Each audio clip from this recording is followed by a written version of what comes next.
भाई यहाँ पे चेक कीजिए कि इसे गफलत कहें, नाअहली कहें, गैर संजीदगी कहें, कराची में आज से शुरू होने वाले मैट्रिक के इम्तहानात डिले हो गए हैं। इसकी वजह बड़ी मायूसी है। एक दिन भी अगर डिले हो for that matter, so it is a delay. Chairman matric board ने इम्तहानात मुलतवी करने का ऐलान करते हुए कहा है कि 7 अप्रैल से शुरू होने वाले इम्तहानात अब बरोज़ जुमा 10 अप्रैल से शुरू होंगे। नज़रसानी शुदा शेड्यूल जल्द जारी किया जाएगा। पूरी डेट शीट होती है ना, जाहिर है उसके हिसाब से सब कुछ तैयार हुआ होता है, सो अब वो चेंज हो गया है।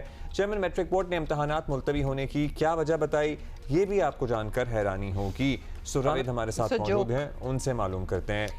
अच्छा राना जावेद, सबसे पहले हुकाम की जानिब से मैट्रिक इम्तहानात मुलतवी करने की जो वजह बताई गई है वो आप बता दें, क्योंकि कुछ अजीब सी है। जी बिल्कुल, मैट्रिक बोर्ड इंतजामिया की जानिब से इम्तहानात को मुलतवी करने की जो वजह बताई गई है वो बिल्कुल अजीब से जरूर है, क्योंकि प्रेसेस में कहा गया है कि तलबा के वसीतर मफाद में इम्तहानात को मुलतवी किया गया है, लेकिन ये मुकम्मल दुरुस्त बात नहीं है, क्योंकि इस साल मैट्रिक बोर्ड से तकरीबन 3 लाख के करीब तलबा तालिबात जो है इम्तहानात देंगे 9वीं और 10वीं जमात के। लेकिन इन 3 लाख तलबा में से 90% तलबा को इम्तिहान से एक रोज कबल भी अपना एडमिट कार्ड नहीं मिल सका था।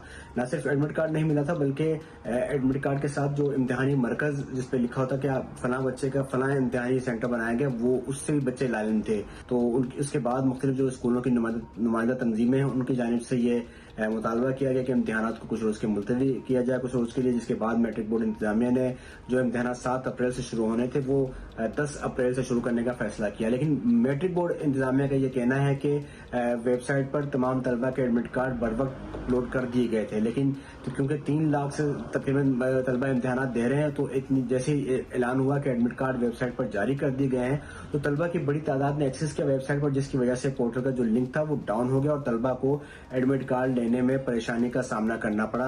अगर ये वजह हो तो क्या इनको पता नहीं था कि 3 लाख बच्चा जो है वो ऑब्वियसली उसी वेबसाइट पे जाके चेक करेगा कि उनके नंबर है क्या? और ये अगर यही सब कुछ होना था तो 11th आवर तक क्यों इंतजार हो रहा था? मतलब कोई टाइमलाइन दो, और बच्चों का जो मेंटल हेल्थ इशू होगा इस पे कि पढ़ाइयाँ कर रहे हैं, ये नहीं पता कि सुबह जाना है कि नहीं जाना। इज एनीबडी रियलाइजिंग राना के ये मायूब बात है? मतलब अगर कोई जिम्मेदार है इस डिले का, तो उसमें किसी के खिलाफ एक्शन लेने का कुछ सोचा जा रहा है, या this is not serious for anybody enough कि भाई क्या एक्शन लें इस पे? लगता नहीं है कि ऐसा होगा, क्योंकि एक तो वजूहात एक दूसरे के ऊपर जिम्मेदारी डालेंगे कि आईटी वाले कहें, दूसरे लोग कहेंगे कि आईटी वालों की जिम्मेदारी है कि उन्होंने पोर्टल अच्छा नहीं बनाया, कोई कहेगा नाज़िम इम्तिहानात की गलती है कि उन्होंने बर वक्त काम नहीं किया, कोई कहेगा जो सेंटर बनाने वाली कमेटी है उनकी जानिब से दुरुस्त और बर वक्त काम नहीं किया गया, तो जिम्मेदारों का तयन शायद नहीं हो सकेगा।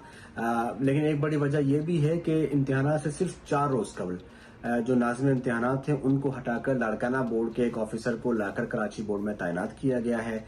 जो आए और जब उन्होंने चीजें देखी तो सूरत हाल काबू से बाहर हो चुकी थी इस वक्त, तो वो 4 दिन में क्या कुछ कर सकते थे कि उनके आते ही अगले रोज जो है इम्तिहानात मुलतवी कर दिए। तो लगता नहीं है माजी के रिकॉर्ड को देखते हुए कि जो कोई एक तो जिम्मेदारों का तयन हो सकेगा, और अगर तयन अच्छा इसके अलावा एक और चैलेंज होता है, एक तो नकल वगैरह होना स्टार्ट होती है बड़ी ऑर्गेनाइज, उसके बाद मार्किंग ठीक होना, नताइज बर वक्त आना, मतलब ये सब कुछ भी हमेशा की तरह चांस पे ही छोड़ देंगे या कुछ ठोस इक़दाम लिए हैं इस पर? बात अगर नकल रोकने की जाए तो नकल तो शायद ना रोक सकें, क्योंकि कितनी ही कोशिश कर लें, कराची की जो जोग्राफियाई आप वो देखें कि बहुत बड़ा है। बोर्ड से इम्तिहानी मराकज़ का ही रास्ता अगर हम देखें, जैसे अगर मैट्रिक बोर्ड से लेकर गुलशन हदीद स्टील मिल का जो इम्तिहानी सेंटर है वो ही कोई 1.5-2 घंटे का रास्ता है। पेपर उस निकलने से लेके कहाँ बीच में लीक हुआ, फिर उसके बाद वहाँ सेंटर की सूरत हाल क्या होगी, सुरजानी में कोई सेंटर है, गडाब में कोई सेंटर है, वहाँ बहुत मुश्किल है कि नकल पे कंट्रोल किया जा सके। लेकिन इस बार हुआ यह है कि वज़ीर जो जामियात हैं इस्माइल राव साहब, उनकी हिदायत पर ई मार्किंग शुरू की गई है, तो ये पहला तजर्बा होगा ई मार्किंग का। अब देखते हैं कि इसमें फर्स्ट टाइम जब भी कोई चीज होती है तो नकाइज का सामना करना पड़ता है। Okay, got it Rana Javed.